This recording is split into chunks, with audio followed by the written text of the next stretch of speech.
And we're back. From where? Good to see you, Joe. It's been a while. Ages. Yeah. Ages. Too long. Howdy, peeps. Yeah, lots to catch up on. More of the same, really. Although there's new stuff too.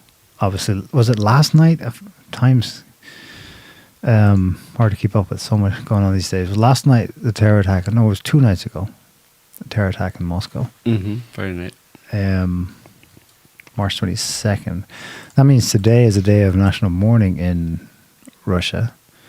1 week to the day that Putin was re-elected for the 5th time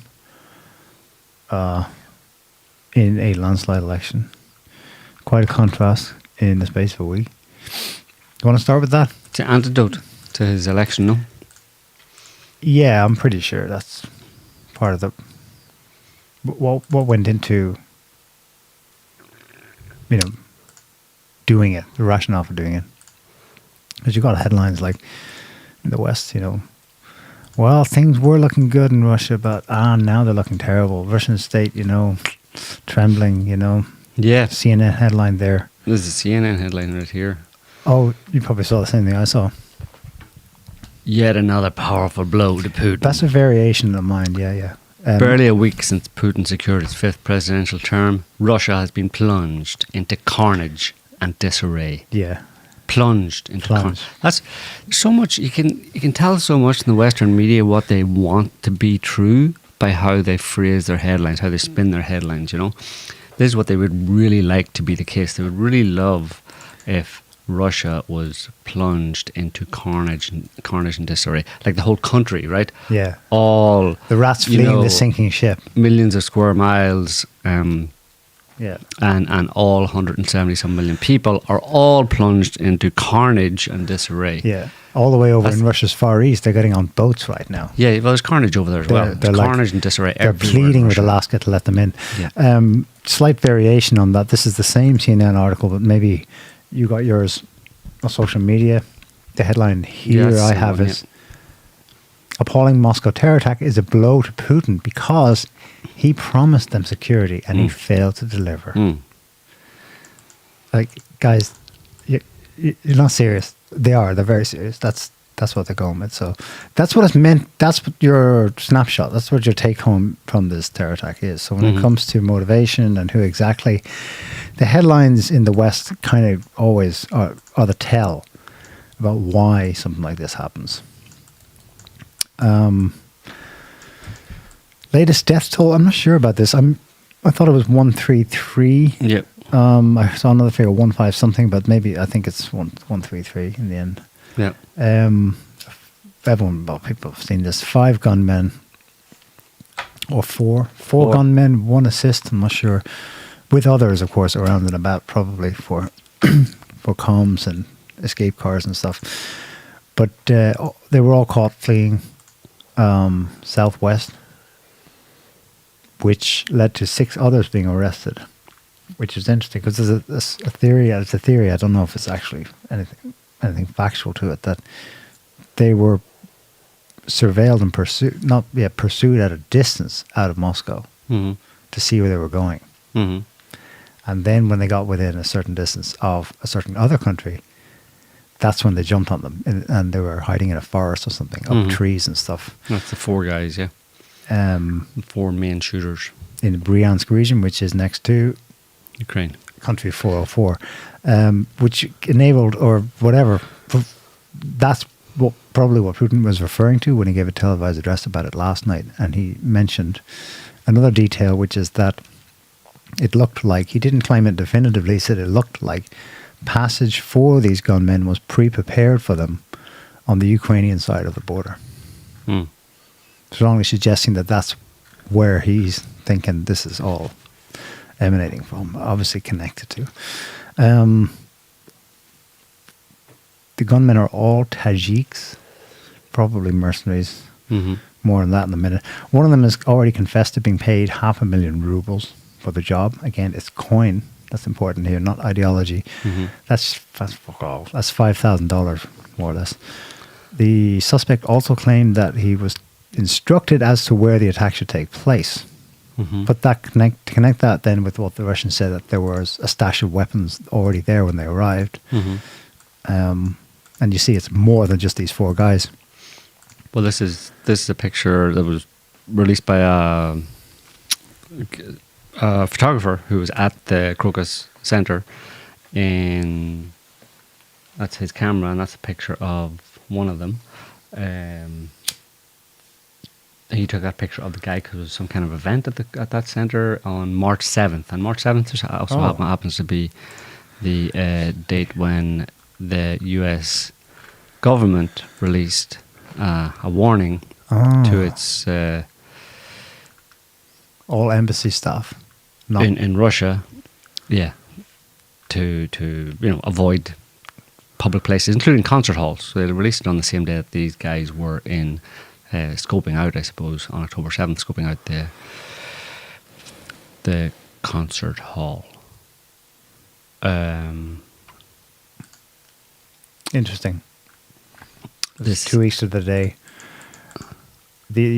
Both British and US embassies warned them, and they specifically said ISIS. I think they said it would be a warning of a terrorist attack, large-scale gatherings, ISIS. Of course, that's just the CIA being helpful, not really to Russia because it was very vague. It was just to their general citizens. You see that happen. That's another marker of something, marker of a Western hand in it when Western intel hears intelligence chatter about a possible terror attack at a concert hall in Russia, and then 2 weeks later, there's a terror attack at a concert hall in Russia. The day after, March 8th, the FSB arrested 2 guys. Well, they killed 2 guys during an attempted arrest.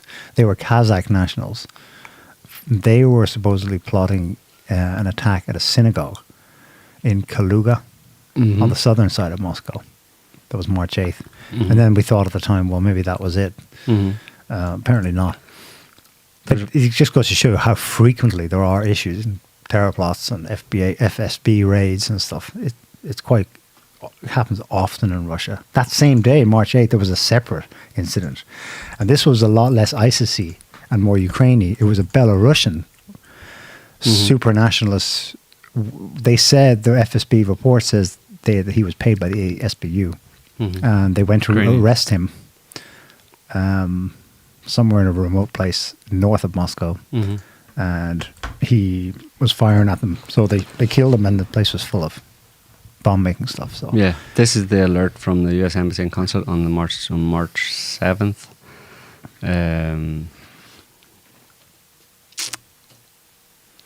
You can see there what's on the US Embassy and Consulates in Russia.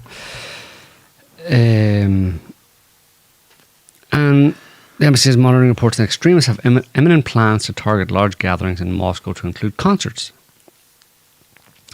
That's the only one they mentioned specifically, concerts. But it said over the next 48 hours.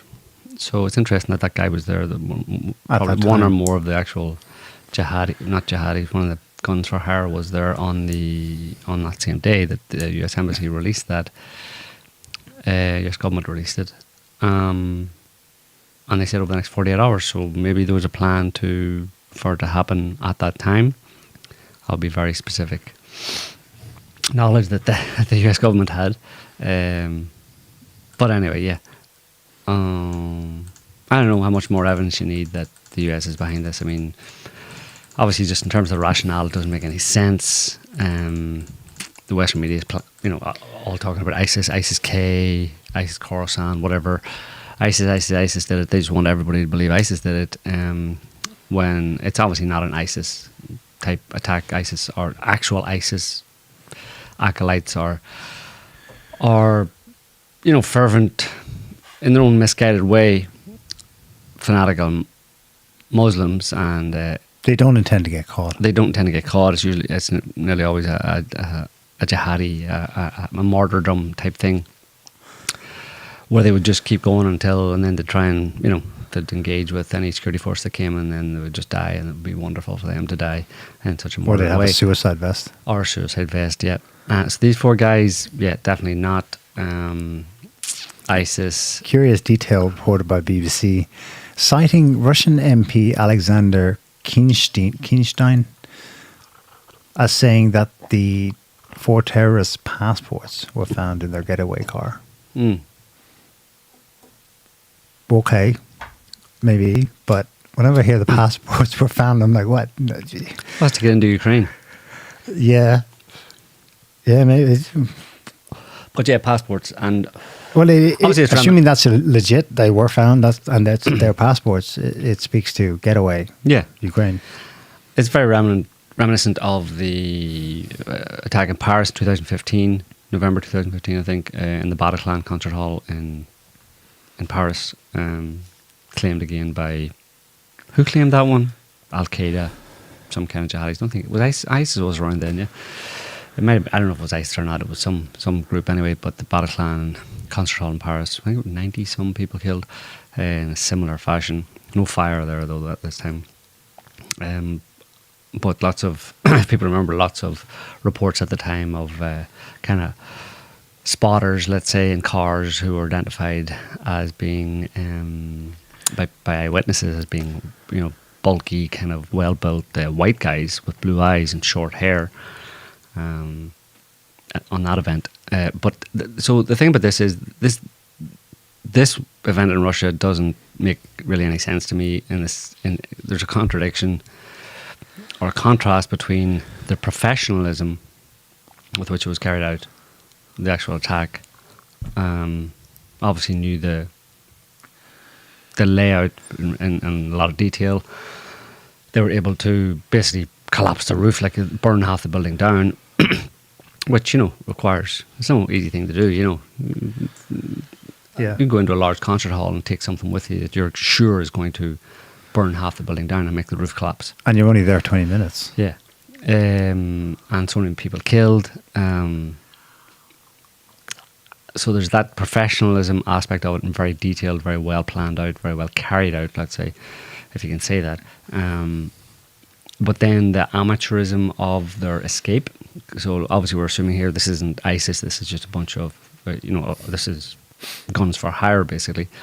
But the amateurish nature of the getaway and the fact that they got caught. They arrive in a white Renault car, and they leave in that same car. That's not something you do. You have a different car. You have somebody to pick you up or in a different car to take you away. And you also don't all leave in the same car. You also don't all go in the same direction. You split up. You go in different directions. So it was very amateurish. And then you don't drive. You don't all drive. What was almost 300 kilometers after this attack. In the same car that you arrived in all together and drive 300 kilometers in the same car without changing cars. None of that, that's all extremely amateurish. So it brings up the possibility to me that these guys weren't the only ones who were actually doing the shooting. That they were effectively patsies.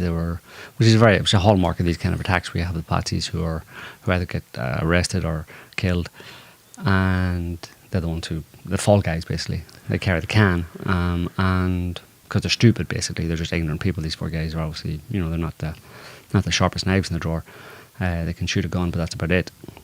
But then other people who are more pros, because they even said that these guys were able to, when they left the battle or the Crocus, they blended in with other people as they were leaving. Lots of people actually fleeing the scene, so they were able to blend in. Whatever, it's not that hard, but so when you blend in with people leaving the scene, why do you all pile into the same car you arrived in and drive 300 kilometers? You know what I mean? And just massively increase the chance that you're going to get caught, you're going to get identified and caught.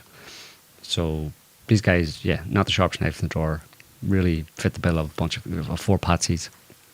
And it's possible that there were other people involved, other people who, more professionally involved in planning it and carrying it out even, That might be the 6 other arrests that they talk Maybe. about. Well, yeah, but they haven't released much about those 6 other arrests or who they are. Will they? This is what...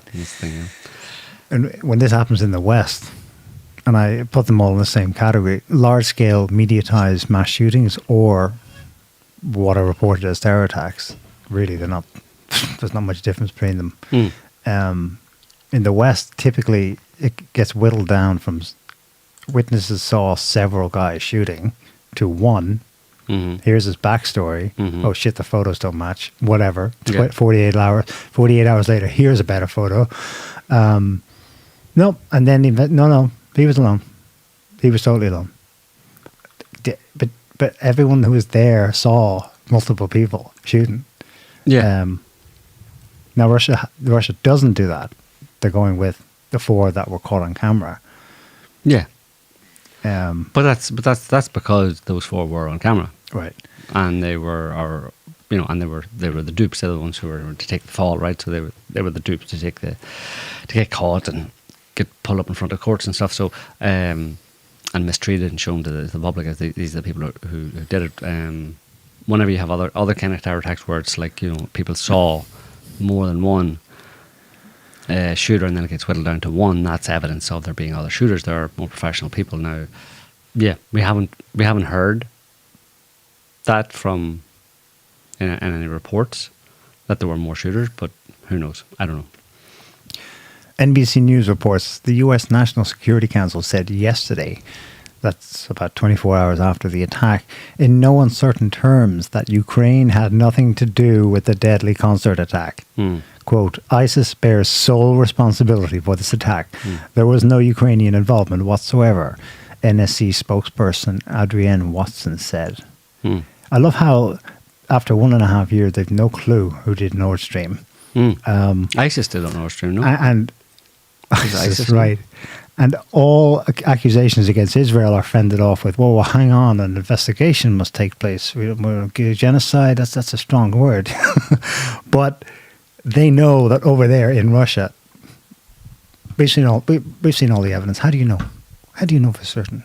It's not been 24 hours.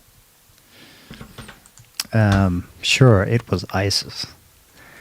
But what is ISIS? I saw your tweet about this Russian Muslim mercenary who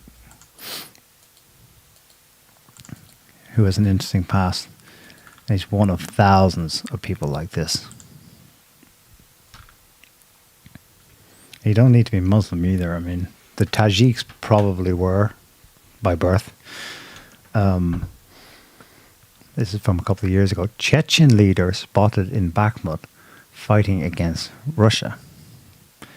I'm not sure if it includes... Yeah, it does. It's just in the caption there. Scroll down a bit.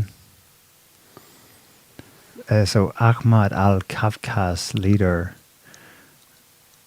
Abdul Hakam al-Shishani pictured in Bakhmut, Ukraine, where he reportedly traveled with 70 fighters from Idlib-governed Syria to fight against Russia.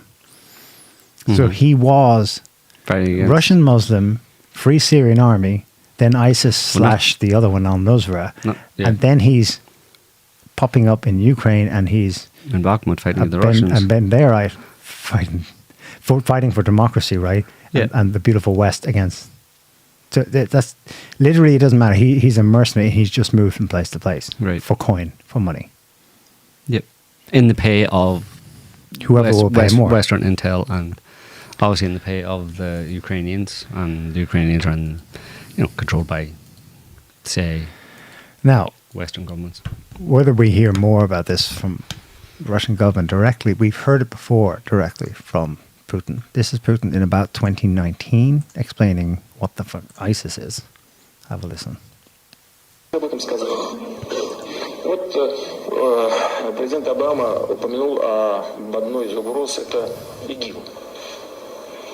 Ну а кто помогал вооружать людей, которые в Сирии боролись с Асадом-то? Кто создавал благоприятный политический информационный климат? Кто подталкивал к поставкам оружия? А вы чего? Разве вы не понимаете, кто там воюет? Там воюют наемники. В основном. Вы знаете, что там платят деньги? И они воюют там, где платят больше. Вот они вооружились, им платят определенную сумму. Мне даже называли эти суммы, которые им платят. Они там воюют уже с оружием, все, у них уже не отнимешь. Потом выяснилось, что в другом месте чуть-чуть начали побольше платить. Они там туда перетекут. Yeah, so Ukraine pay them a little more.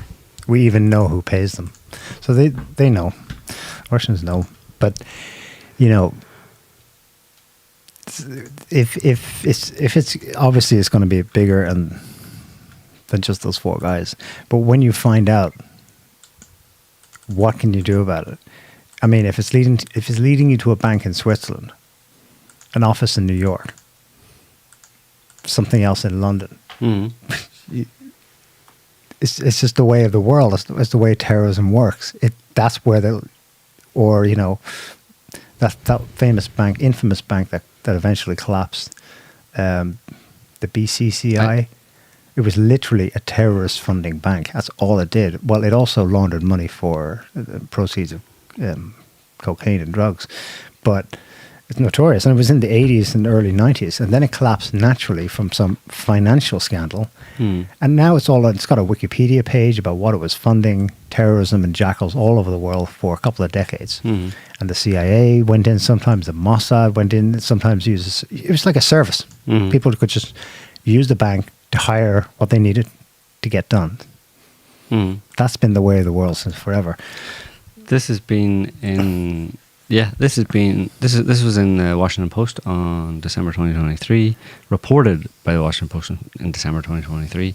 It's a kind of long article. It basically, title of it is Miscalculations, Divisions, Marked Offensive Planning by Ukraine. It's just a write-up on what was going on in Ukraine at that time in December 2023. So 3 or 4 months ago, but there's an interesting paragraph in it, and it's the one that I've quoted there. During one visit to Weisbad, Mrs. Mark Milley, the former general, but he's still the chairman of the Joint Chiefs. Is he still the chairman of the Joint Chiefs? Yeah. Okay, but he's the general of the, he was the ground forces, right? What do you call it? The army. Yeah. General Milley spoke with Ukrainian special operation troops who are working with American Green Berets in the hope of inspiring them ahead of operations in enemy-controlled areas. There should be no, this is quoting Milley now, there should be no Russian who goes to sleep without wondering if they're going to get their throat slit in the middle of the night, Milley said, according to an official with foreknowledge of the event. You got to get back there and create a campaign behind the lines. That's just an example of, if you're doubting about what American intent was, military intent, and what their attitude towards it has been for quite a long time towards Ukraine and Russia. It's definitely take the war into Russia. I think it's clear though that he's implying Russian military, not civilians. Don't know. You got to get back there behind the lines, as in in the battlefield zone. Behind the lines. In the hope of inspiring operations in enemy-controlled areas. That's the best light you can put on it. That he was not implying, go nuts and start slitting the throat of civilians. Right, one hopes. I don't know how you'd take that, depending on what he said. It's only a brief, a short excerpt of what he's allegedly said. So, but yeah, was it possibly? That's graphic enough, I know. But in a sense, this next one could be darker in its implications from Newland. Yeah, she's been forced to retire early because she, look at her health. This was earlier this year. Too many cookies. Too many Maidan cookies. It's a long interview, so it's a transcript of an interview she gave with some Washington think tank. If you can search for... gosh, I know the word pops up several times. So, generally end, 2 words. Okay. Interviewer asks, what's your take on the process of negotiations? So they've taken stock of the reality that the war in Ukraine is going to end in some form of negotiated settlement. And she's asked, do you think negotiations are possible now or in the future? And she says something reality-based. She says, well, wars generally end in a negotiation of some kind. But we're not going to pick that moment for Ukraine. Well, yes, they are, but whatever. Ukraine will make those decisions for itself. Ukraine needs to be in a strong position, and Putin needs to see that this will just get worse for him before he will move at all at the table. So he needs to be under like internal, intense political pressure for the moment when they're happy. As I said, his current offer, Putin's current offer is, I keep what I've got, the 4 new provinces plus Crimea, and we'll talk about the rest that's currently yours, the rest of Ukraine, and that's not sustainable. But I do think if we can continue to support Ukraine, here she's lobbying for another 60 billion from Congress, if they can have a strong 2024 of asymmetric warfare, Putin will probably wait and see what politics brings him. Couple that with her statement when she spoke to the press when she last flew to Kiev about surprises in store for Putin in 2024. Asymmetric warfare would definitely be high on the list, yeah. High on the list. And that would definitely include slitting the throats of Russian civilians to cause political issues, to have a stronger position, quote unquote, for negotiation settlement. Well, this is from the horse's mouth, from the donkey's mouth.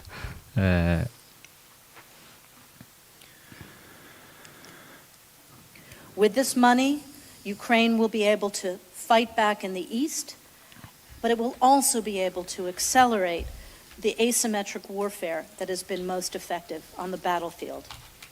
And as I said in Kyiv 3 weeks ago, this supplemental funding will ensure Putin faces some nasty surprises on the battlefield. Now, she keeps saying, she said battlefield twice there, but where's the battlefield? Right. For someone like her, it's politics, which means... No, the battlefield. She's talking about the battlefield, the literal battlefield. So what's her definition of the battlefield? What does it encompass? Of the physical battlefield? All of Ukraine. And? All of Europe. No, Russia. Russia, right. The battle. There's no reason to assume that the battlefield she's talking about stops at the Ukrainian border. Ukraine has been attacking for quite a few months now, attacking inside Russian territory. So there's no reason to assume that when she talks about the battlefield, she doesn't mean all of Russia as well. Right. Do you think she wants to negotiate a settlement of how Russia will be split up? No, she's just talking about nasty surprises on the battlefield. Okay. Which includes all of Russia. So that's what I'm saying. Right. She says battlefield twice. People say, oh, she's talking about Ukraine. No, well, I mean, the battlefield isn't limited to Ukraine, obviously, at this point. Not even at this point, before now. There's been multiple attacks on oil refineries and oil depots and drone attacks inside Russia. Clearly, the battlefield is Russia. The US, her and her lackeys are organising this war against Russia using the Ukrainian hand. And for quite a long time now, over a year now or more, they've expanded the battlefield, clearly expanded the battlefield beyond Ukrainian borders into Russia, because they tried to attack the Red Square. They sent drones to Red Square, to Moscow. They've attacked obviously Belgorod, which is just over the border. That's in Russian territory. They've attacked oil depots and oil refineries, hundreds of miles, thousands of miles into Russia. So the battlefield is obviously inside Russia. And she's talking about nasty surprises on the battlefield, which includes Russia. Right. The US government actually asked Ukraine to stop hitting Russian oil depots this week.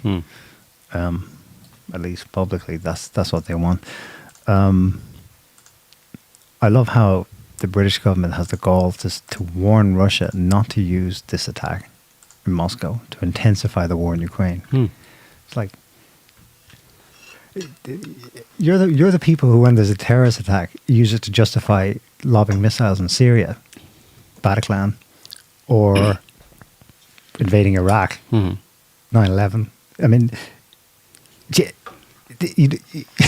you don't get to use the terrorism for your foreign policy objectives, then hand Russia over one of those terrorist attacks, and then say now the rules are changed. Now you don't get to use it.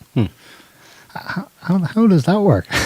Well, I mean, it puts Russia in a difficult position, because if there is some information behind the scenes that this wasn't just limited to these 4 guys, whatever, but even if it was only or these 4 or a few other hangers on, it's very difficult. It sends a message to Russia, and that's what the Brits they're capitalising on, the implied threat in saying, you better not use this to escalate the war in Ukraine, whatever they mean by that, implies that, because the response to that is, or what?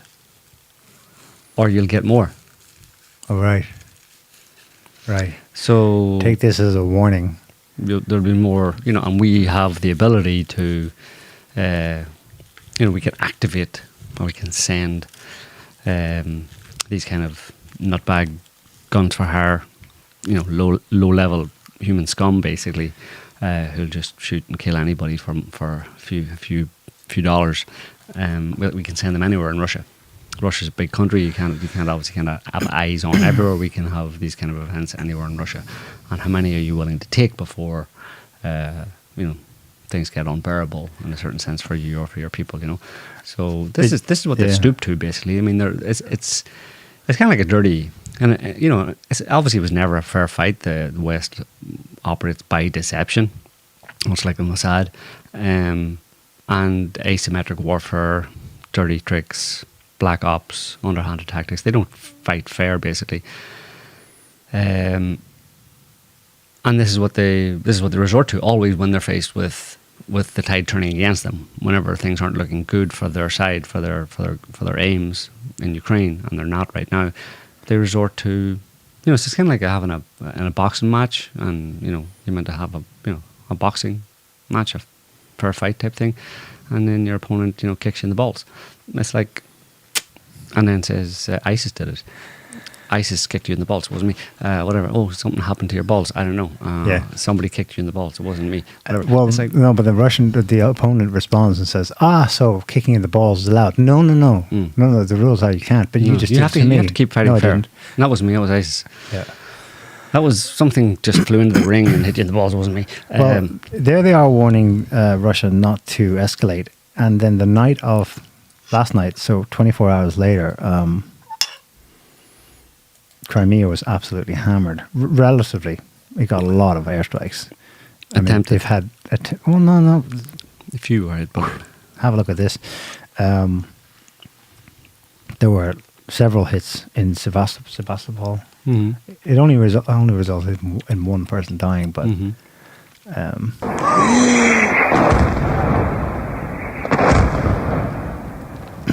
I just hit downtown Sevastopol, down in the middle of the town, like.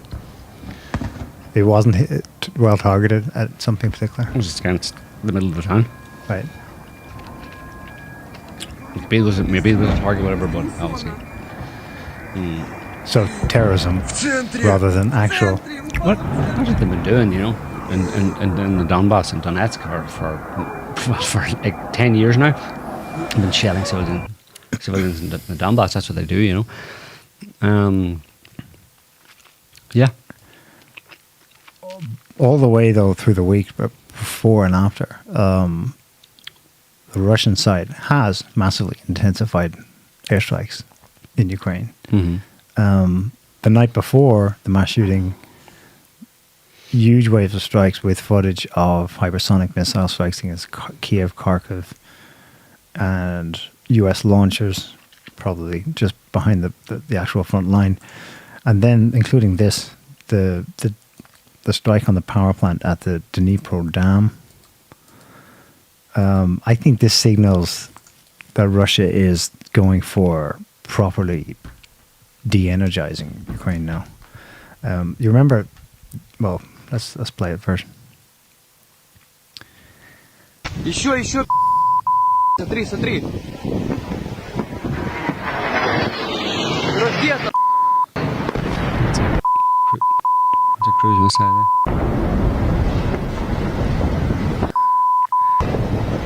Осколки сейчас буду прятать. and it's gone. Well, it's not gone. They didn't actually smash the dam, causing a flood, unlike the other side. But essentially, that dam is at the north end of the Dnipro reservoir. The Kharkova dam is at the south end. That's the one that gave way and flooded Kherson after being repeatedly hit with Ukrainian/CIA HIMARS. But they did knock out the power plant there, and Ukrainians are worried about what kind of energy systems they have left, because that was a big one. Power plants in Kharkov were hit again. And then last night, so this one was the night of the terror attacks, so 48 hours ago. Then last night, another wave of strikes, including like 20 strikes alone on the western city of Lvov, also hitting power plants, among other things. So yeah, it is escalating, and it has been before the terror attack.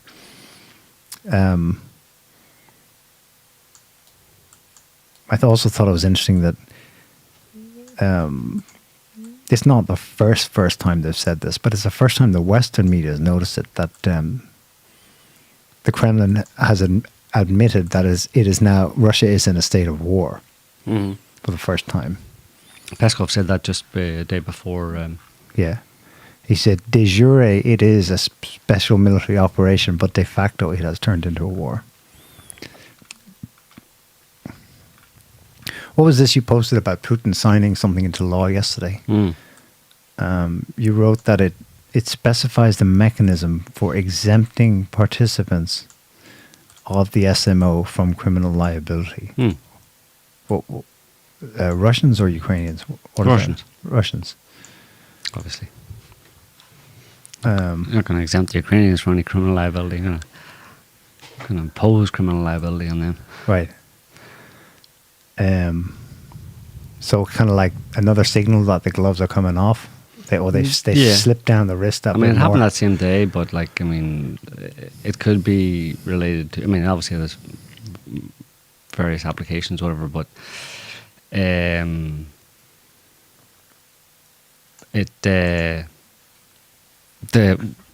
of the nut job guys that were caught had one of the Russian guys who caught him. It was one of the Chechens, or whatever, who caught him. Cut part of his ear off and tried to force him to eat it.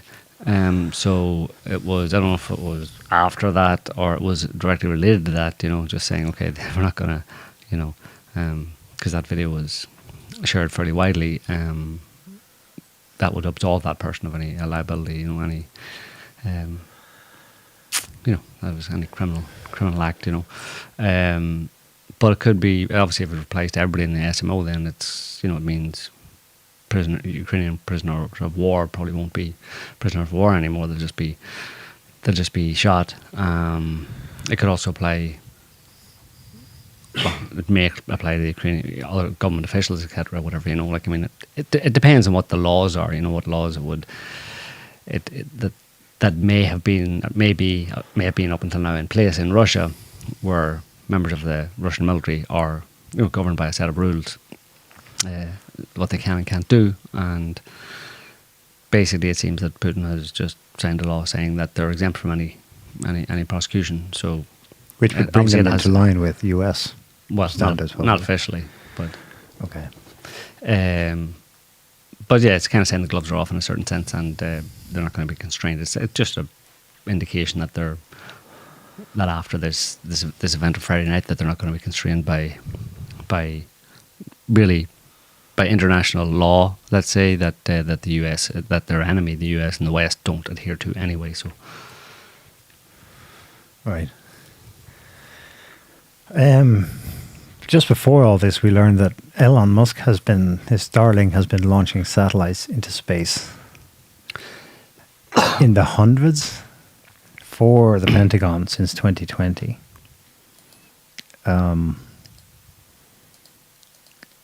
That's not good. That's not good at all.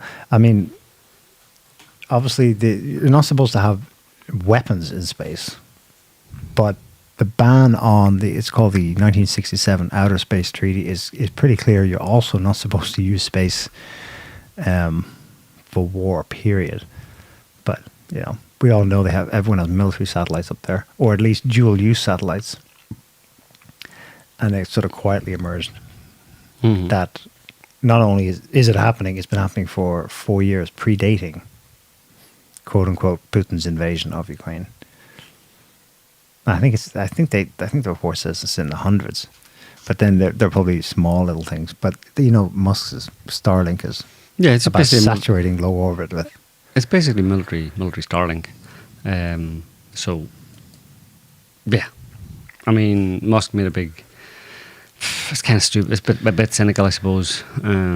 He made a big deal about but not allowing Starlink to be used by the Ukrainian military there last year, I think it was, because it was dangerous, whatever, blah blah. But it's obviously a military version of Starlink has been used for quite a long time by the US military to pursue the war in Ukraine anyway. So it's kind of like splitting hairs in a certain sense, Yeah. More Western hypocrisy. Well, he needs the money, so, and that's how he gets a bit of a free pass on Twitter as well. He insures himself from all sorts of probably all sorts of phony court cases and all sorts of different. The 6 ways from Sunday that the intel agencies have of getting back at you that hasn't applied it to Elon Musk and Twitter or X, but Elon Musk specifically as a person so far, because he is useful to the military-industrial complex in the US. So he figures, well, that's my insurance policy. I mean, you got to do a trade if you want to have free speech. The level, I suppose, that we have free speech on X, then you got to pay for that by paying a piper. So, are we going to see Russia knock out US satellites this year? You're going to see it? Yeah, you're going to see it. Somebody's going to film it. Film it, or somebody's going to say, "Oh gosh, a meteor." No, it'd be hard to. They warned in late 22, after it started. Shoigu said, "We can target your commercial satellites," and that was just left like that in Western headlines. Oh my God, the Russians! Why would they do that? Well, he explained why. It's because your commercial satellites are dual use. Right. Yeah, there's a lot of different ways the whole thing can escalate. And one aspect of this attack on this dirty atrocity on Friday, carried out by the West directly or indirectly, is that it may be an attempt to provoke. I mean, maybe they're stupid enough to think that they could provoke Putin, or could, by carrying out this attack, they could use Russian public opinion pressure on Putin to do something more, to escalate in some way or whatever, that then would, serve to escalate the conflict beyond what it has been to date. Because if there's one thing, probably the dominant clique in the deep state in the US and Washington establishment, if there's one thing they would really like to see, is it's an expanded war. This conflict in Ukraine expanding beyond the borders of Ukraine westwards into Europe, because they would love to see another conflict of some description. Of course, they don't really care if it gets out of hand or whatever, but they figure they'll be able to control it. But they would like to see it expand into Europe, because the Americans love European theatre wars, because they can generally, for the most part, stay out of them, as they did in the last major one, which is World War II.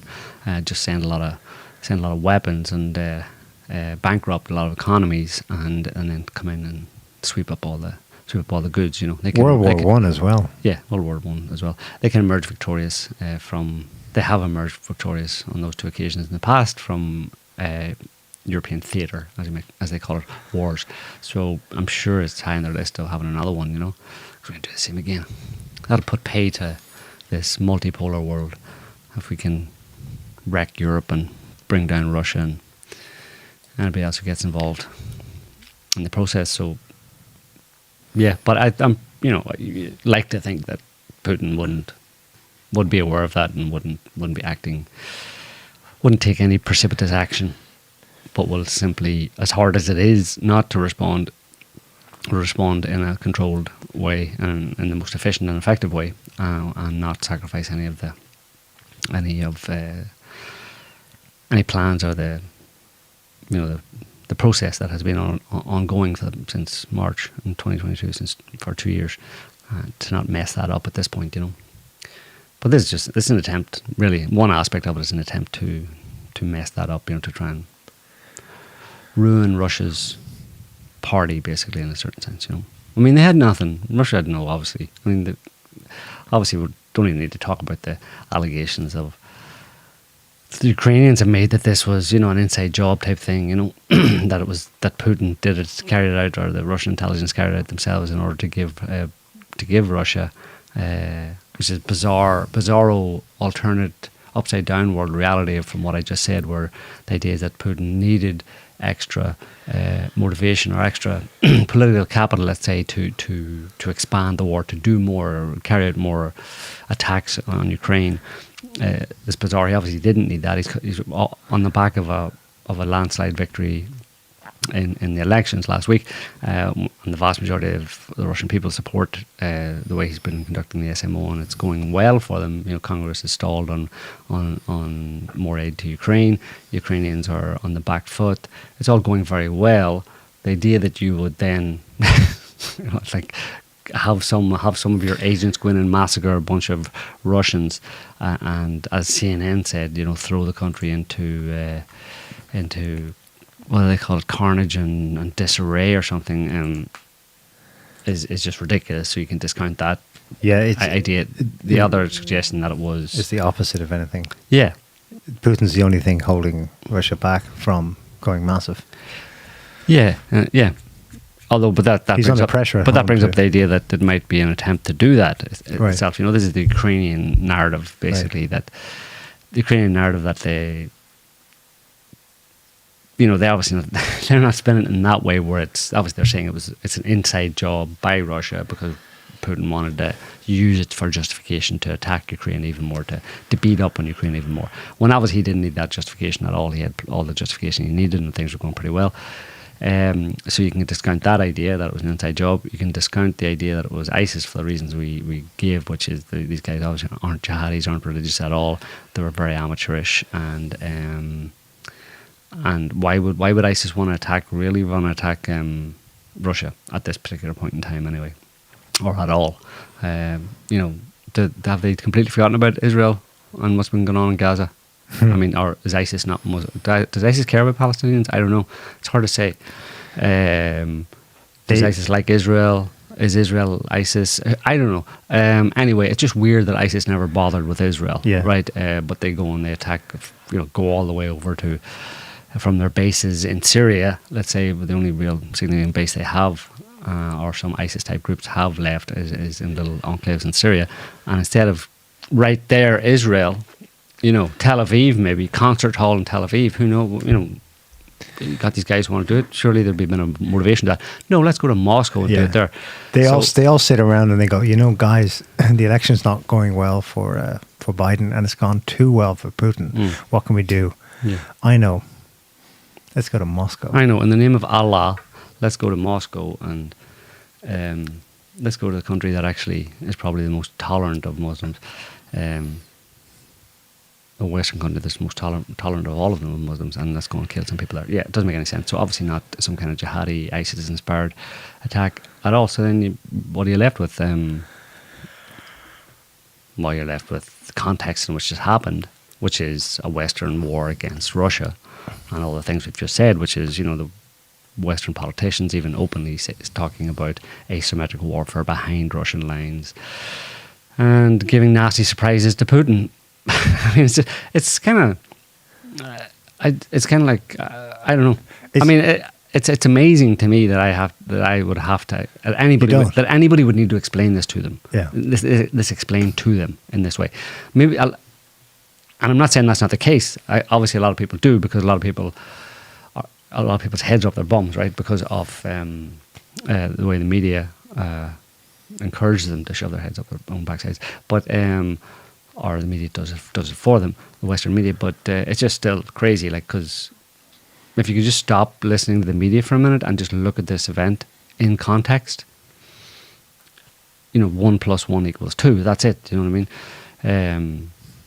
And that's not That's not a biased analysis of it. That's pure, that's like, and you know, I'll allow myself to say that that's an objective analysis of the situation. You know what I mean? It's the US has stated explicitly, we seek the strategic defeat of Russia. Yeah. Ergo, yeah. I mean, it happened. I think it happened in the context of a war by the West against Russia. What more do you? Yeah, exactly. Who do you look to first? I think most skeptics are definitely, they know something's up. What I'm observing is that they spend a lot of time going, well, hold on, we don't know any data yet. You know, was it ISIS? Was it Ukraine? We don't know. They were full on with the ISIS did it from the get go. Oh, the media. Well, I mean the skeptics. Okay. You know, I've seen a lot of them in the last 48 hours be like, well, hang on a second, don't be jumping to conclusions. We can't. It's a bit early to tell. You know, come on. But they're positioning themselves to be judicious about it, which is cool in general. That's definitely what you should do. But they don't want to jump to conclusions as to how exactly, what route through which the blob, obviously Western intelligence agencies, doesn't matter exactly who, came through and did this to Russia. Because that's what happened. That's only important. Whether it was cloaked in ISIS and came through Ukraine, or whether it came through Central Asia on behalf of agents, it's kind of like, it doesn't matter. You know what I mean? That's just a method, the exact method. But the source obviously leads back to the West. Well, they were heading towards the Russian border or the Ukrainian border. Yeah. It's like, but they would have all come likely from Central Asia, Tajikistan. Yeah. Well, they probably. Well, they lived in Russia already. Yeah. Well, probably, Tajikistan, or maybe they'd been in Russia for a while, yeah. But it was probably in all these cells there waiting, ready to go type thing, you know? Apparently it's a big problem in Russia. In the same way they have migration issues in Europe and North America. In Russia, they have, even during these last 2 years, they have a lax migration policy for the same basic economic reasons. Cheap labor. There are powerful capitalist interests in Russia that want to keep it that way, versus the much more conservative, close the damn borders, you know, and that's a similar issue. It's people coming from Central Asia up. Yep.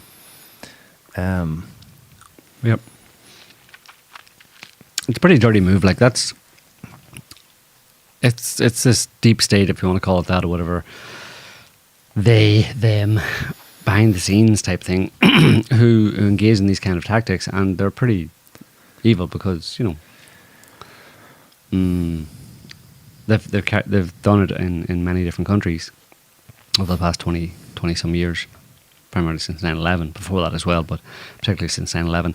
And it's one of those things where you've no one to strike back against. It's veiled in a kind of cloak. You've got some patsies, whatever, and the real people who did it or carried it out are nowhere to be seen. You can't actually attack them. They're ghosts, basically.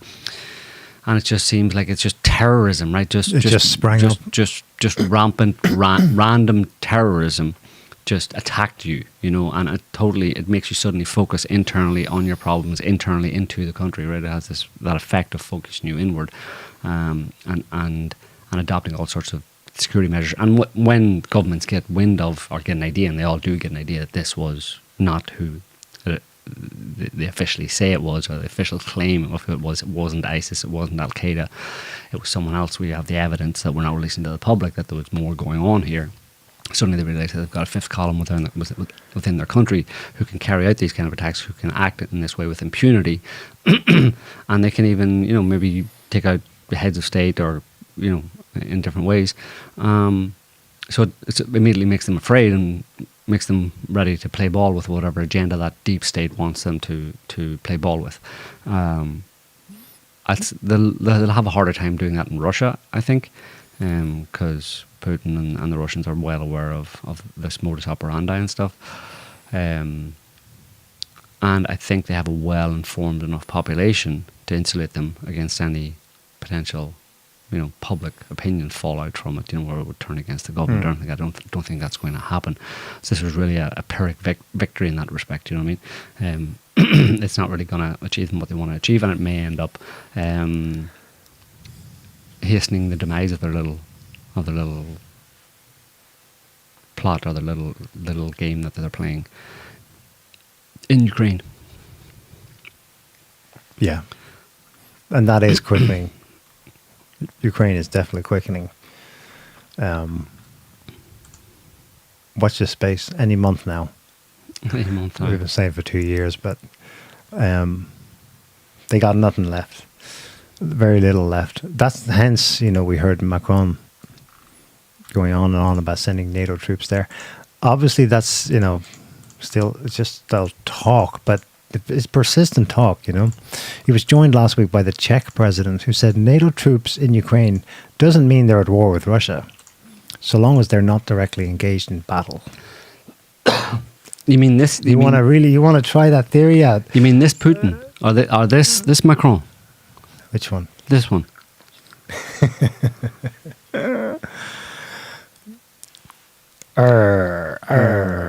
That was a bunch of memes were spun off. Some great. Spun off a photo released of that was taken by the presidential photographer, a woman who's been the presidential photographer for a while in France, and she takes a picture of Macron, and she just released this one during the week there, where Macron was in, and this is after, on the heels of Macron saying, "I'm going to get Putin and send troops to Putin."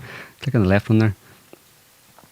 So this is the picture that they released, and it's a new a new Macron, a new macho, angry, I'm going to get that Putin type Macron. But then a bunch of memes were spun off this because it was a bad idea, because everybody knows Macron's gay, and he's like, in more ways than one. So it was a pathetic attempt to present this image of him as this strong man when he's not a strong man at all, and he's just full of bluff and bluster, effectively. Of course, that doesn't mean he won't send troops to Ukraine, but he won't be going to Ukraine himself, obviously. But then, so that spun off that little Playmobil version. They took his picture, and the one, if you just click the right there, the other one then claimed to show what was actually going on in that picture, and that's him down the bottom there. You see, it's important, people, to see things in their full context. Yeah. The media will zoom in on things, and you'll think that's the thing, but you got to look at. You got to take a step back, and there's also we're laughing at it, but my God, the media. There's also obviously also this one.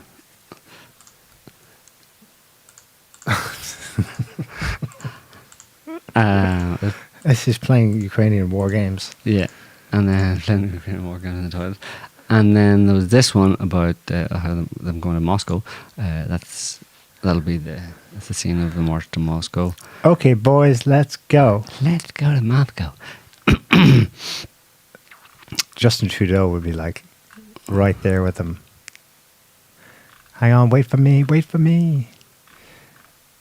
We're mocking it, but this is the British media's write-up of the Macron new look photo shoot. Mm-hmm. The Telegraph link. Yeah.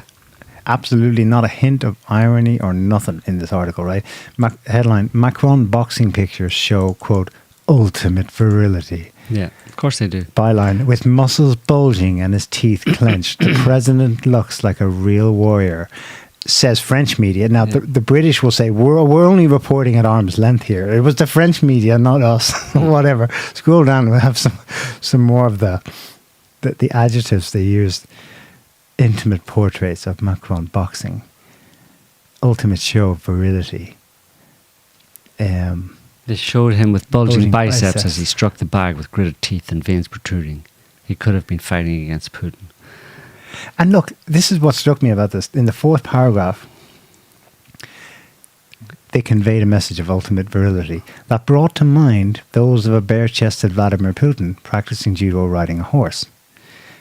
Here's the thing. When that happened 10 and 15 years ago, Western media was like shitting all over it. Oh, God, that's such a crass. Oh, God, we can see what he's doing. He's trying to manipulate people he's obviously stage managed those photos.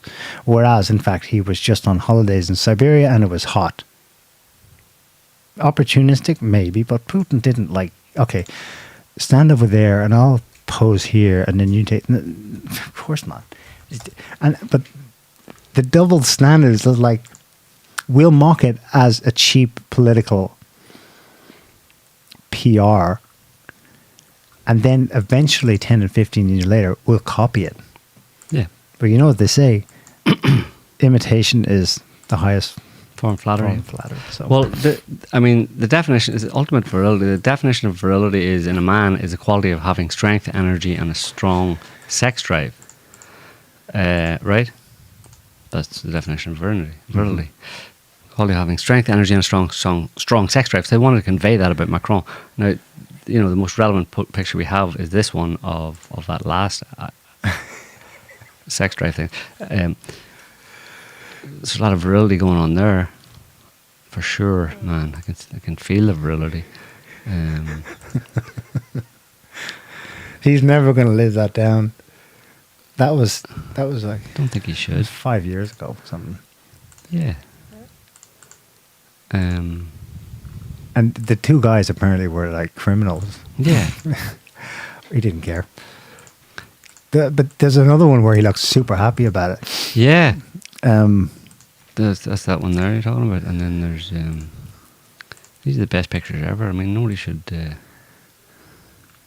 these pictures should always be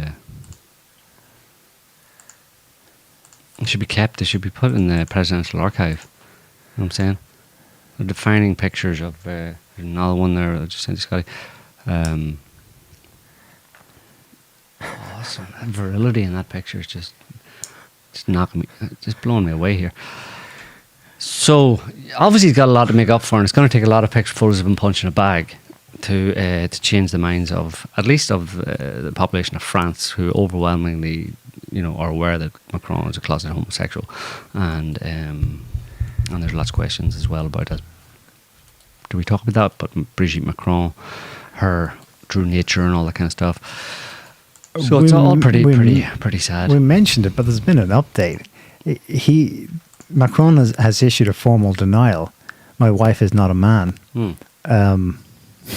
Okay, when you have to say that, you got problems, dude. And you know, I don't know. I mean, you should never find yourself in a position. I mean, just as a life hack type of thing. Yeah.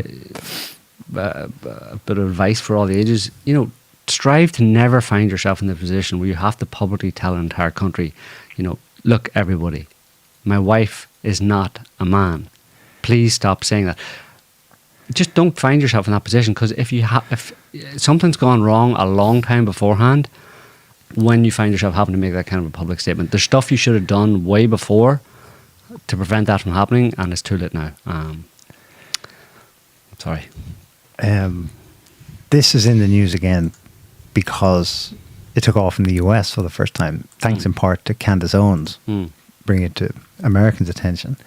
And she said she'd stake her reputation on it or something. This is real, right? This is the biggest political scandal ever. I'm not sure about it yet. We're on the fence about it.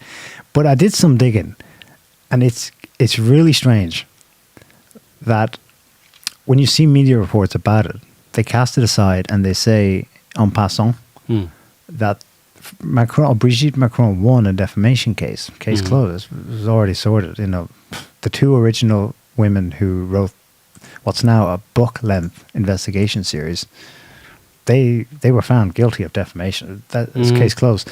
No, that's not what happened. They lost a defamation case brought by the three children of Brigitte, who they claimed were actually sired by someone else and then sort of adopted by Brigitte Macron. Right. And they won a case. So, okay, well, at least they won something, right? Well, yes and no.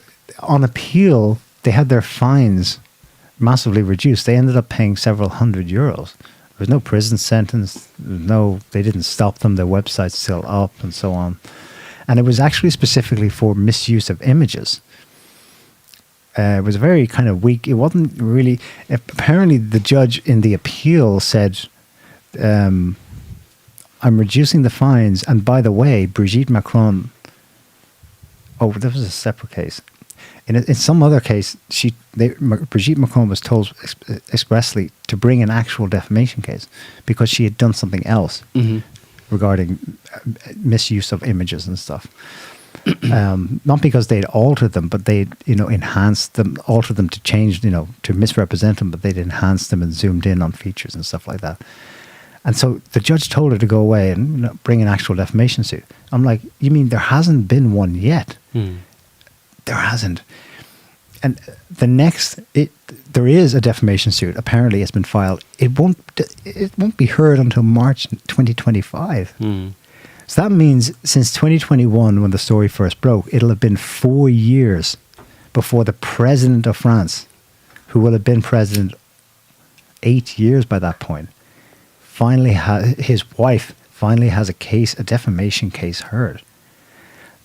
That's the strangest tell in this whole thing. I don't know whether she's whatever. You think if that legal thing, you would think the president, that's going to be slam dunk immediately. If it was an outlandish claim, it would immediately be shot down, and the president would get preferential treatment in that sense and go through the courts and get it shut down. But it hasn't happened, and that just makes people all the more suspicious, So there's something very, very, very strange going there. It's similar with Obama and Michelle, Big Mike, as they call him. Yeah. It's weird how that happened sort of simultaneously on both sides of the Atlantic. Because I always thought when he came along, he's definitely Europe's answer to Macron, to Obama, You had that impression about him. Here I am, suave, slick. I'm the anti-establishment candidate, hope and change. And there was always something off about it. Sleazy creep. He is serious, by the way, about troops in Ukraine. Macron? I know you're going to say, but it's not seriously going to happen. And I agree with you. I do. But the French media, nighttime news like LCI and TF1 and stuff, putting out maps of Ukraine, and they're talking to retired generals who are now getting paid to tell the media about how it'll work. They've got maps of Ukraine, and we'll put 3,000 troops there, 4,000 there. Yeah. But that's all. People shouldn't see it. There's obviously danger in that happening, but like I said, I think I said this last week, was the last time we were on, what's most interesting to me about that is what it points to in terms of the overall progression of the war and the assessment of the state of the current state of the conflict by Western powers. That putting troops, when they're willing or they're talking about putting actual NATO troops in certain areas of Ukraine, that all says to me that they're trying to establish a de facto partition line. Yes. And they're banking on the Russians. Preparing for partition. They're preparing for significant Russian movement across the Dnieper. Significant Russian advances and taking of various towns and that kind of stuff, because Ukraine is coming to an end basically, and they want to partition it at some point, and they assume that if they can put NATO troops flying under NATO, national colours, French, probably Baltic, Polish, Romanian, under NATO flag, that the Russians will take that as we won't directly engage with those people as long as they don't directly engage with us, and that'll be the end of it. We've had a statement though from some guy high up in the Duma, Tolstoy, great something grandson of the Leo Tolstoy. He's fluent in French. I think he's former ambassador to France or something like that. Interviewed by French media, and he told them in no uncertain terms, also widely reported in France this week, at the moment we don't give a shit. He says, on s'en fout. We don't care.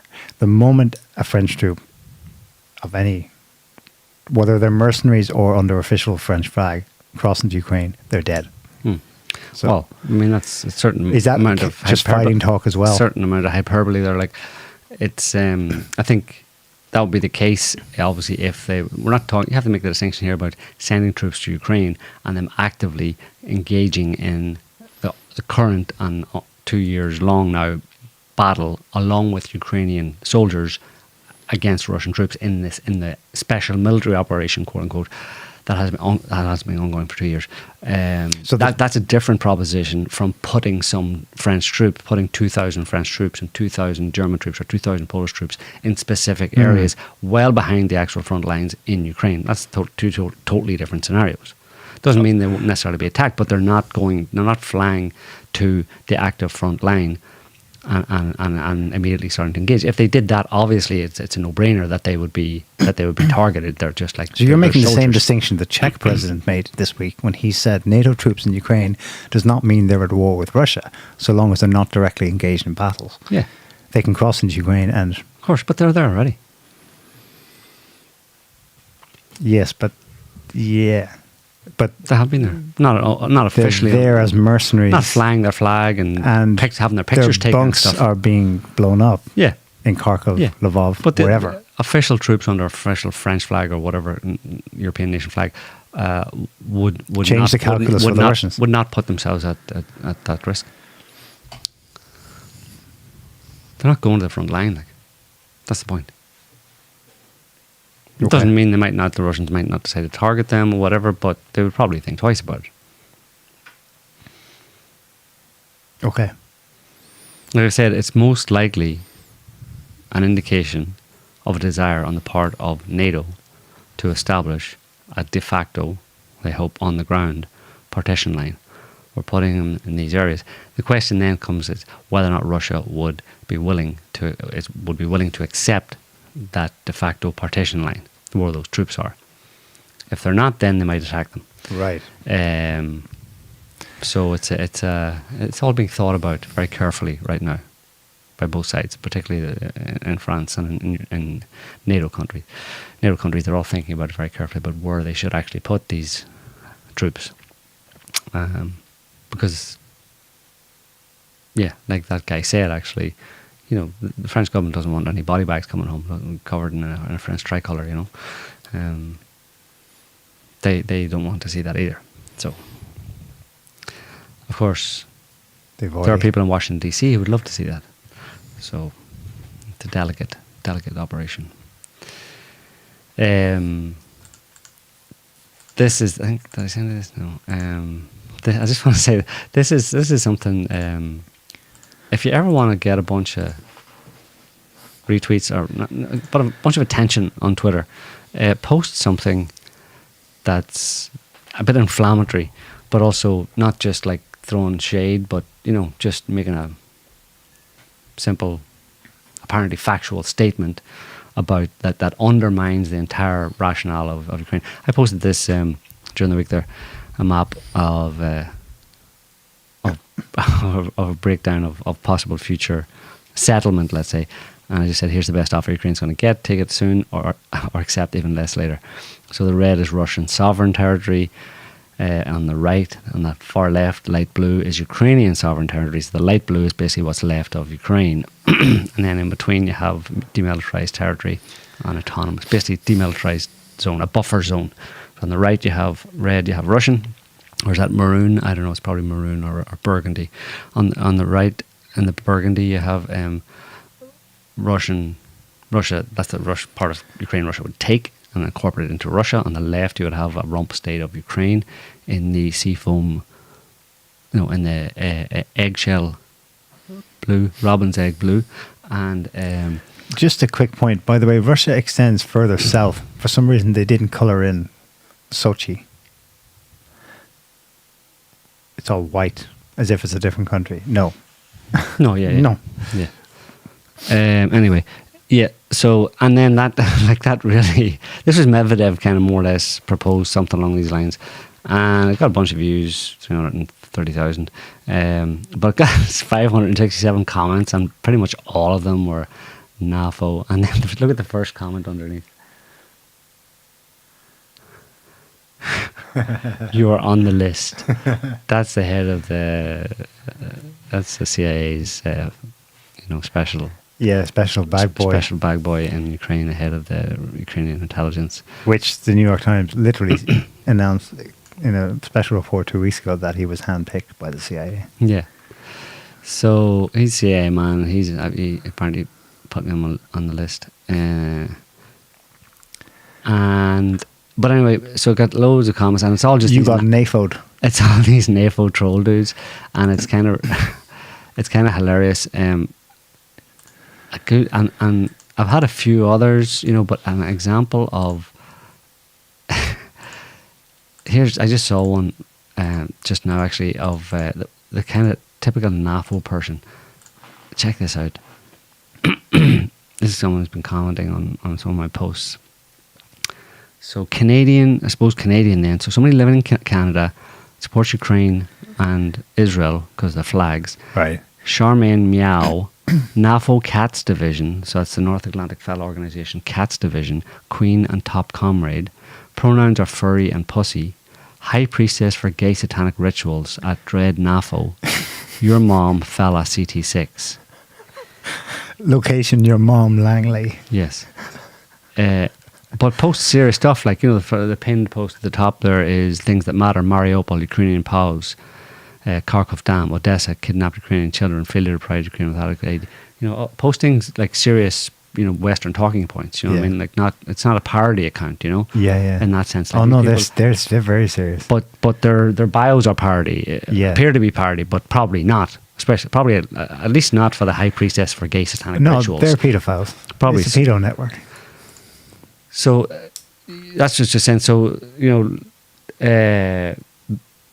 life hack for attention on Twitter is post something inflammatory about Ukraine that undermines the entire Western narrative on Ukraine, but the downside is you'll get a bunch of satanic pedo type NAFO, godless faggy Western liberals inundating your Twitter feed.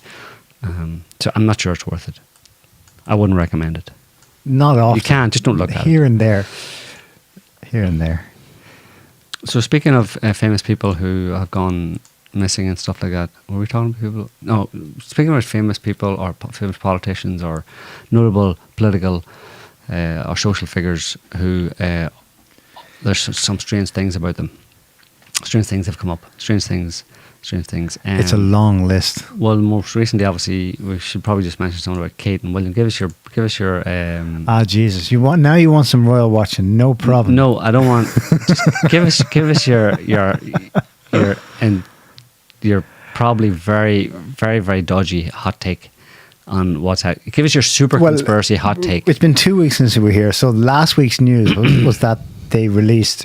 Now, they released. The Sun published. And all the usual media heads like Piers Morgan and stuff cited as factual. Here's footage of Kate with William. He's wearing a baseball cap. She's in sports attire. They've gone shopping in some farm shop. And it's video footage. 5-6 seconds. There you go. That's her. You zoom in and it's not her. It's not. There's no there's no room for doubt there. It's not Kate Middleton. That was last week. Really weird.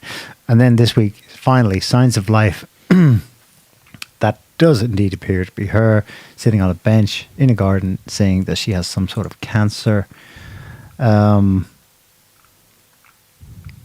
say what it was, but presumably it's bad news. Shit. It would be bad news for anyone. She's only about 42. She's got 3 kids. I have sympathy for her. I'm not like, I haven't been, there's been some wild conspiracy theories about it. But of course there's silence. There's 3 months of silence. She hasn't been seen since Christmas Day. That's always going to happen.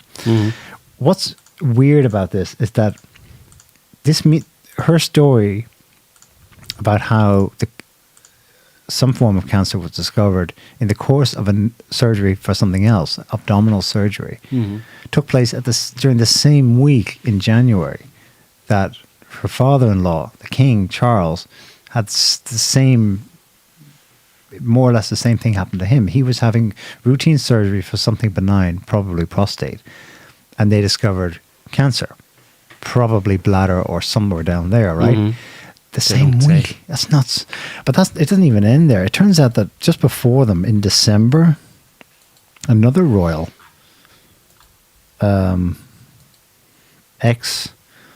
ex-wife of Prince Andrew, Sarah Ferguson, also got cancer. So within the space of a few weeks, 3 of them got cancer. That's probably all there is to it. Well, the video of walking William and suppose allegedly Kate walking at the farm shop, whatever, near their house. That was some guy who filmed it and said this was, and then gave it to the media, and the media just ran with it. But it's like no one stopped to say, hang on a minute, that's not Kate. But also, well, everybody stopped to say that doesn't look like her at all. But no one added on the reasonable addition to that statement, which is, and no one said it was. No one claimed it was. So the whole thing was like for me, was a big furor over nothing. And it's like, dude, it's like, stop pointing. You don't need to point the fingers at the Windsors. No. You all got it wrong. No one claimed that was Kate. That's William walking with some girl who looks a bit like Kate. Some friend of hers, some friend of his, some friend of the family. Well, then, and someone mistook her, the guy who took the video mistook her for Kate. And then the media ran. Well, it's the media's fault as well for being a bunch of assholes, which they are. Yeah, but we know since COVID that the media is the government is. No, I think the media just do it for clickbait. Like, they'd be all over it, you know? Yeah. I don't think I don't think they're that stupid where they would put someone who's obviously in their 20s out with William and try and pass it off as this is Kate. Without having, I mean, they're not that stupid, right? Without realising that this is just going to blow up on our faces. It's ridiculous. No one's going to believe that's Kate. And yeah, lo and behold, immediately no one believed it was Kate. And then accused the government or the Windsors of trying to portray this as Kate. And they're going, what are you talking about? We didn't portray anything as anything. It's y'all that did that.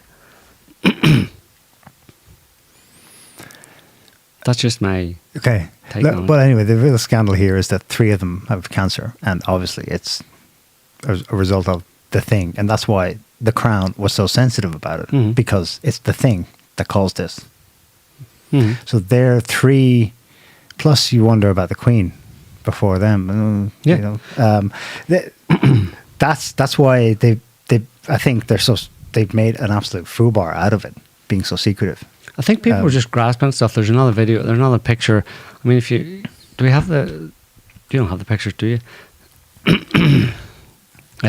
No, I didn't think it would be that much of a topic of interest.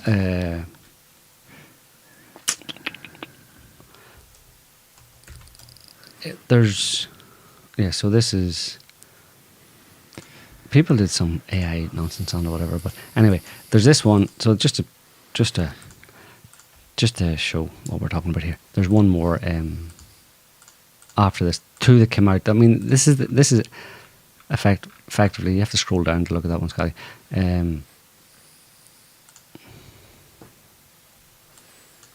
So that's the video that everybody's like, that's not her, that's definitely not Kate. And then there was that one, and then there was that came out, you know, I think that one came later, but then this one was previous. And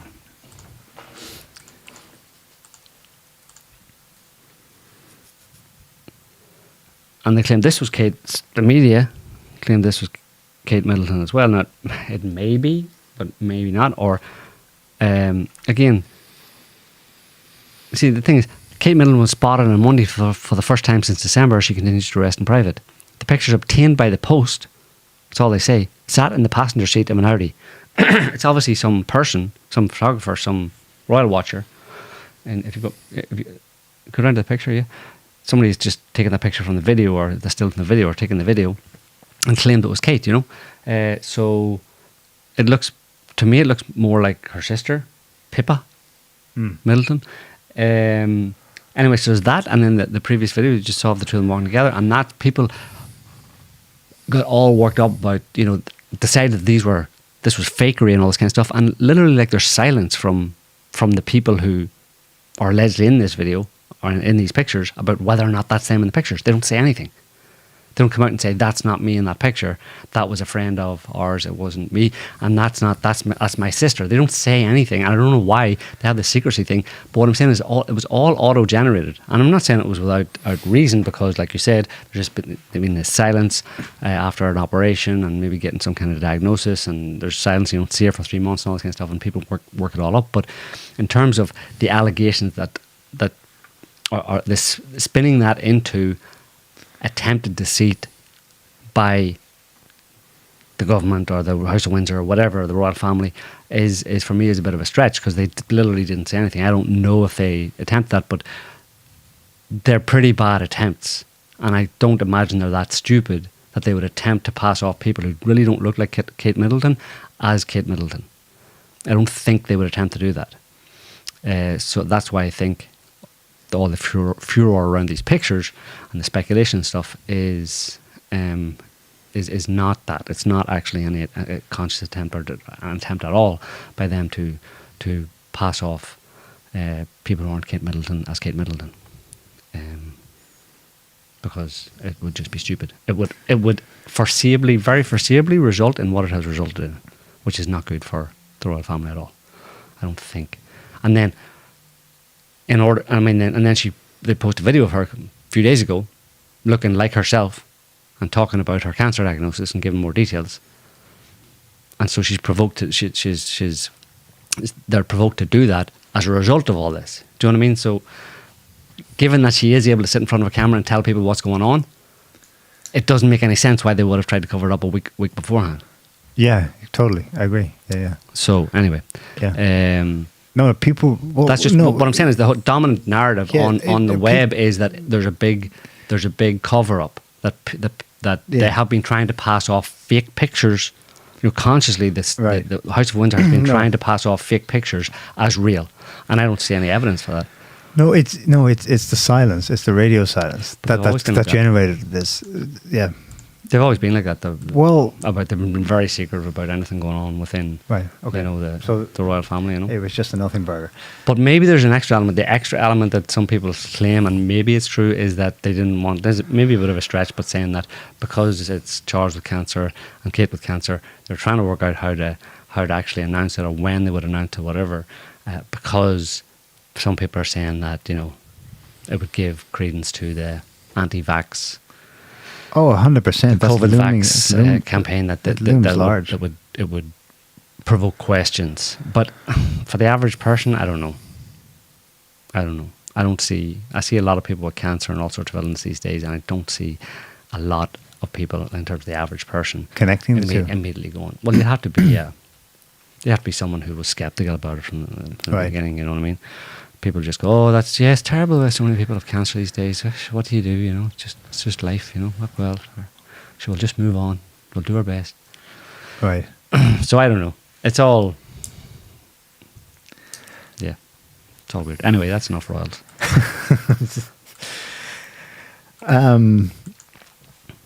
Well, everybody else was talking about it, so. I know, yeah. It's trending, right? Trendy news. Across the waters, Leo's out. Irish Taoiseach Prime Minister has resigned. Was it the anti-woke backlash? Or, as some theorists said, his little protest speech about Gaza at the White House on St. Patrick's Day? That he was pushed out by the Biden White House. By the Jews. I don't think they have that much interest in which party apparatchik is in charge in Ireland. The White House will be more concerned if something else happens in Ireland, namely the anti-woke backlash generating a surprise election result, but I don't even see that happening. Not anytime soon, anyway. Ireland doesn't have a Trumpian political option, not yet, anyway. I predicted this. I can't remember what tweet it was. Maybe it was her tweet about Rabbi Shmuley and just filth that she'd be gone in less than 2 weeks, and she's gone yesterday. Who? Candace Owens, been fired by the Daily Wire. The thing is, though, some of the things she's been saying are anti-Semitic. Like, she's getting 5 anti-Semitisms out of 5 for some things. Like what? I can't remember. Come on. I don't have any examples. You don't have any examples? No. How can you accuse someone of being anti-Semitic and you can't provide any examples? We need examples. She had another rabbi on for a debate. I forget his name too. Jesus. Maybe we shouldn't talk about this. I'm not informed enough on exactly the ins and outs. But anyway, the context in which this is happening is that obviously the reason she provoked is not that she's actually getting into theological debates with rabbis about whether or not Christ is king, which is the kind of religious rhetoric she's framing it in. What she's upset about is what Israel's doing in Gaza. That's what's going on. That's why people are getting themselves into hot water, getting fired for quote-unquote anti-Semitism. Yeah, and that's anti-Semitic. Whether it was or not. That's all you had to cite. She was sympathising with the Palestinians. Right. That gets her at least 3 or 4 anti-Semitisms out of 5. Just the sympathy. Okay. Yes. What else happened? Oh, yeah. So, it's funny, you know, all the NATO trolls after Putin won. Yeah, but in Russia, all the political opposition is jailed. Of course Putin won.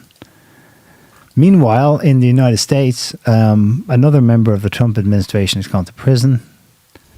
Peter Navarro, jailed on some technicality for not turning up in Congress for the January 6th investigation, but the real purpose has been achieved. Prison time for you, because you're one of the Trump terrorists, in quotes. What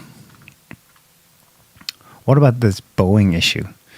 It was insane that this Boeing whistleblower was supposed to give a legal deposition against his corporation's corrupt practices and blew his brains out in the car park the morning of, after publicly stating that he would not kill himself. Mm-hmm. Super dodgy. Then, as if sort of reality kind of confirmed it, this was so bizarre, I actually started conspiracy theorizing that this has got to be sabotage. Literally the day after, another panel fell off of a Boeing plane en route to Alaska or Oregon or somewhere. Mm-hmm. So this is the guy, Boeing whistleblower found dead in car park.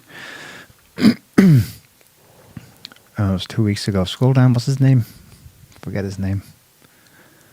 John Barnett, who worked for Boeing for 32 years.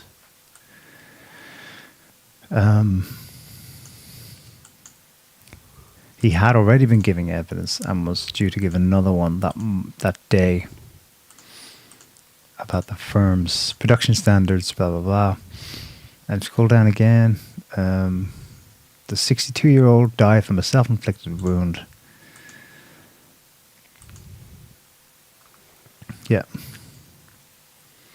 In 2019, Barnett told the BBC that under pressure workers at Boeing had been deliberately fitting substandard parts to aircraft on the production line. Mm-hmm. There's been people are connecting with, you know, DEI, diversity, equity and inclusion policies, i.e. recent-ish corporate practices that are to blame. It's probably part of it, but I think it's longer term than that. It's probably going back to cutting corners, you know, in recent decades. Yeah, he was probably 20 years ago. He was undoubtedly offed to save Boeing. He probably had a lot of pretty damaging information that was enough to kind of have him killed. There's a news report on him actually. On have a listen. But aren't you scared? It's his sister, I think. And he said, Family friend. His voice and the way he would talk. No, I ain't scared. He said, but if anything happens to me, it's not suicide. You know, I know that he did not commit suicide. There's no way. He loved life too much. He loved his family too much. He loved his brothers too much to put them through what they're going through right now. And he basically told you not to believe it. But don't believe your eyes and ears. This kind of thing only happens in Russia. This never happens in the glorious West. Suicided. It's funny that suicided is even a term.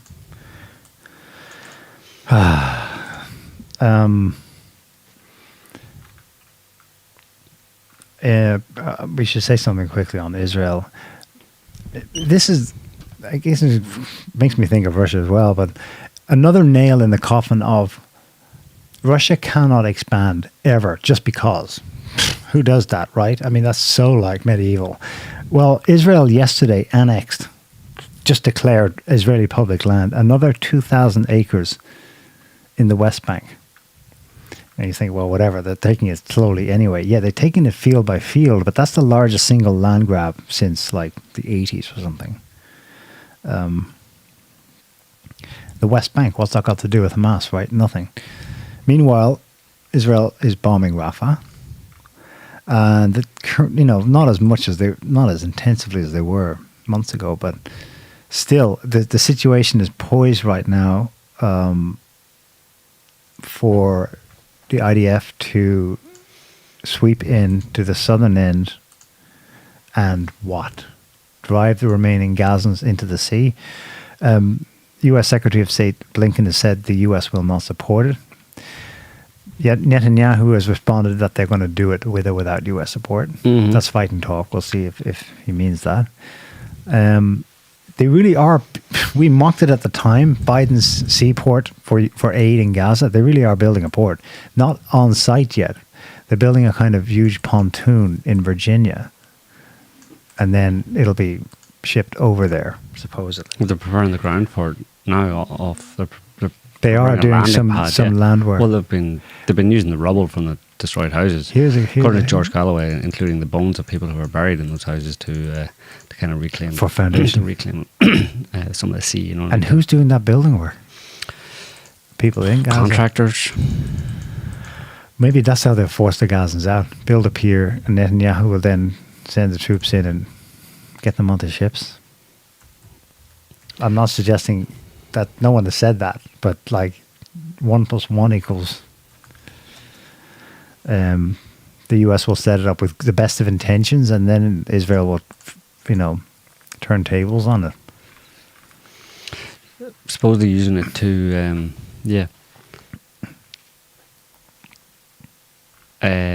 possibly. I mean, the claim is that they might use it to evacuate, quote unquote, to remove basically the Palestinians from Gaza. It'd be a way to. Israel just has to, you're creating a situation where, well, there's an option. I suppose you're creating an exit point into the sea,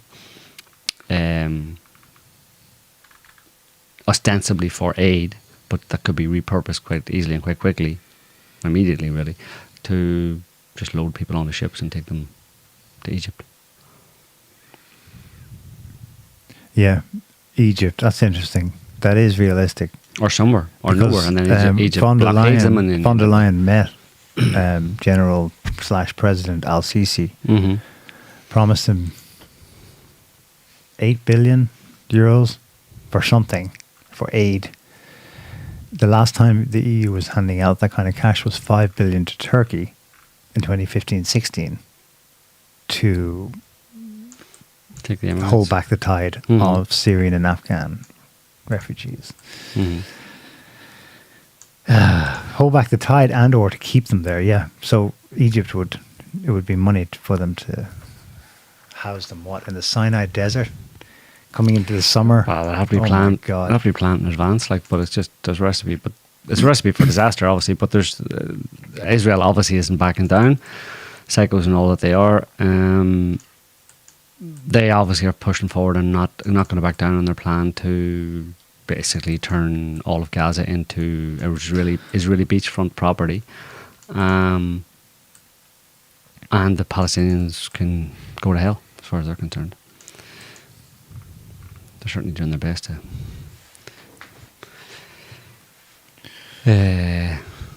Yeah. Anything on Trump and the election? What is the status of your 2024 prediction? Because it's morphed a bit over the last year. What's your current prediction for 2024? Yeah. For what? For the whole year. Well, the outcome of the election. Who's going to win? Who's going to win? It's going to be marred by accusations and some evidence of fraud on one side or another, and it's going to be suspended. The outcome, the results will be suspended or postponed or pending an investigation. And then you're in new territory because there's no contingency for that. There's no precedent. Who rules in that interim? Yeah. Or Trump's going to be shot with a CIA heart attack gun. A heart attack dart. Or that vaccine he touted so much, it's going to catch up with him. Yes. Or have an effect. What did he call it? Operation Warp Speed? He's still boasting about it over on Truth Social. He can't help himself. And it's the only time his posts get panned. But he still thinks it's politically good because it'll win me votes from the other side, maybe. No, waste of time. Yeah, it's gonna be chaos. I think the US, the way they, this is not the first time this has been discussed, but slowly, actual legal changes are happening in the US to make real what would have been conspiracy theory just a year ago. I don't know if this might be behind a paywall because over here in Europa, local US news sites are blocked by this, I don't know, what do they call it? The GDPR thing? Oh, good, we can see it. Fox 5 New York. Migrants who serve in US military can expedite path to citizenship, new bill proposes. That's so cynical and sinister. Hey, I know what we can do with them. Here's some weapons and weapons training. This is going to backfire. That's one development. Here's another one.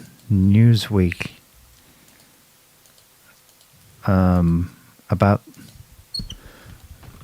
Oh yeah, was it a Supreme Court decision? I'm not sure. It was a court decision. Judge rules. I don't think it's Supreme Court. Undocumented immigrants can have right to own guns. Mm-hmm. Holy shit! So they can join the military. They can have guns. Democrats basically overlook them voting. In fact, they give them. They vote on their behalf, or they let them have ballots, so they can basically vote already de facto, if not legally, have guns, join the military. I mean, they're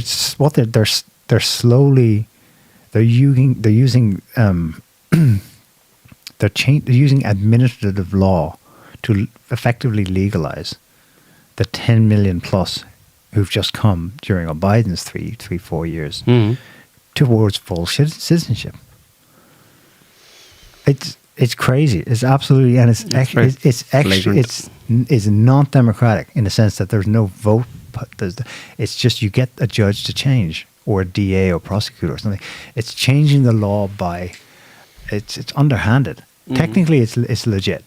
You know, it's allowed to happen that way, but it's obviously not democratic. You didn't put this to a vote. No, you didn't have candidates who won on that platform. Yeah. No, it's doing it judiciously, essentially. You know what I mean? As in, it's Elon Musk was talking to somebody in an interview about it, judges, and said that at the very least, it's to increase the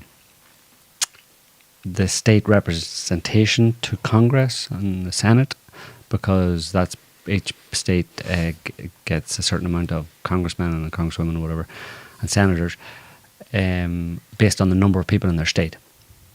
So, you know, California has X millions of people, whatever, it gets 20 congressmen or whatever. So by increasing the number, you get more representatives sent from that state sent to Congress and the Senate. And also you get, for presidential elections, you get the number of what do you call them? that thing you get in the elections, the way they count the the electoral college votes.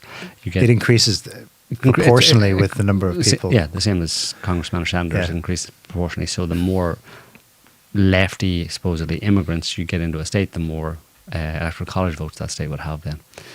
So that's what he said anyway in terms of how it can be done. It's not directly as in they're bringing these people in to give them immediately citizenship and the right to vote, and therefore you directly impact the vote tallies, but rather you can do it indirectly simply by the number of people in the state. You do a tally of the number in the state, and then you get an equivalent or a representative number of electoral college votes.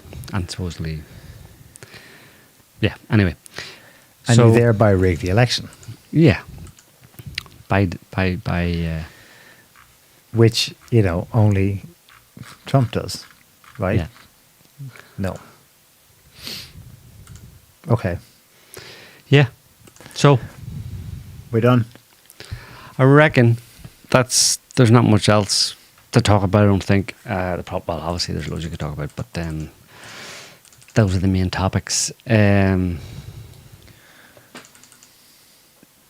Did you know that I once got fired from a canned juice factory? Working in a canned juice factory. No, that's terrible. Yeah, I couldn't concentrate. That's the worst one yet. Neil. Definitely. Where do you find these? I don't know. Is there a Twitter account you follow? Just out Lamest Jokes. Lamest Jokes. At Lamest Jokes. Lamestjokes.com. Yeah. So you're getting some lols, but also booze. Yeah, of course. But you gotta get the booze. Like I do it for the booze. Yeah. So I do it for the booze. So yeah, we're gonna leave it there for this week, folks. Thanks for listening, watching. Thanks for commenting, and don't forget to subscribe and stuff, and smash all the buttons.